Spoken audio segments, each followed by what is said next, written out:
Yeah, right after. So we take the first one and the last number and we multiply them, which we get 24.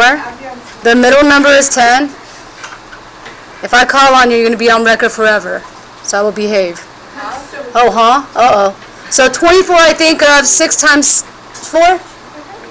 So if I have 6 times 4, and do I need to give one of them negative or positive or any of that, or just both positive? No. Both? So let's leave the first one, and we leave the last one. And then I'm going to split the middle, but I want you guys to watch out. Do you see my middle has x and y? So we have to be consistent with that middle term. So I have plus 6xy, and then plus 4xy. And I should put that plus sign on there. And then I'm going to go ahead and group it.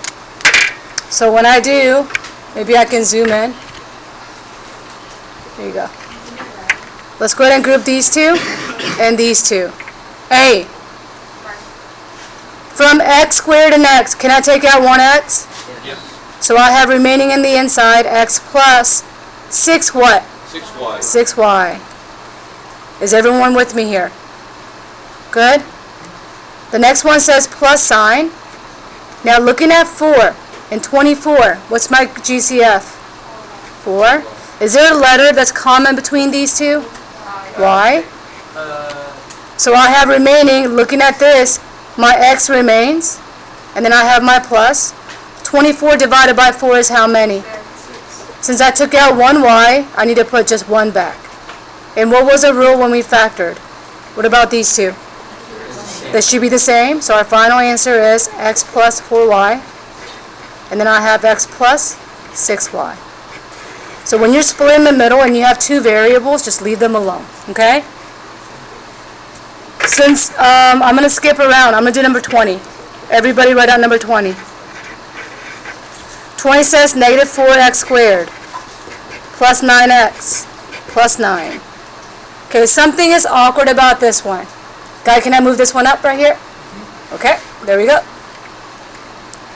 When you have a negative in front of the x squared piece right here, the number ends up being kind of awkward.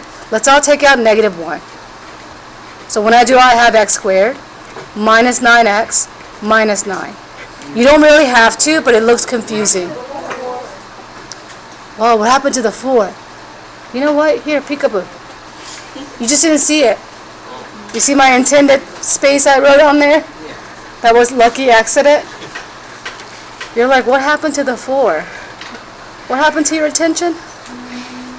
Thank you guys. All right, let's take these two. When I multiply 4 times negative 9, how many? Negative 36. Negative 36, and the middle number is negative 9.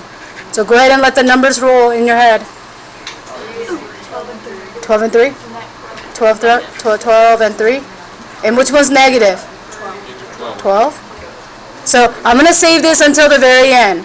So let's keep the first number and my last number.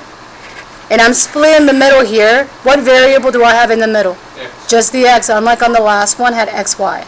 So I have minus 12x and then plus 3x. Is everyone with me so far? Okay, we're good? Now I group it. Group it, yeah, there you go. So now, how many x's can we take out of 4x squared minus 12x? Right, how many? What we do. 4 and 12? What can they be combined by? They can be divided by 4. Okay, write that out. And then also the x, right? X can be by 1, I think. Just 1, there you go. And then so I have x minus how many? 3. Then Thea, what's going to be my GCF of the next one? It's going to be 3. Just 3. So I have x minus 3. So is that good news, the fact that they're the same? Yep. So I have 4x plus 3, and then x minus 3. Ooh, I forgot something. The negative 1. Can y'all see I intentionally left some room over here? Yep. Second time.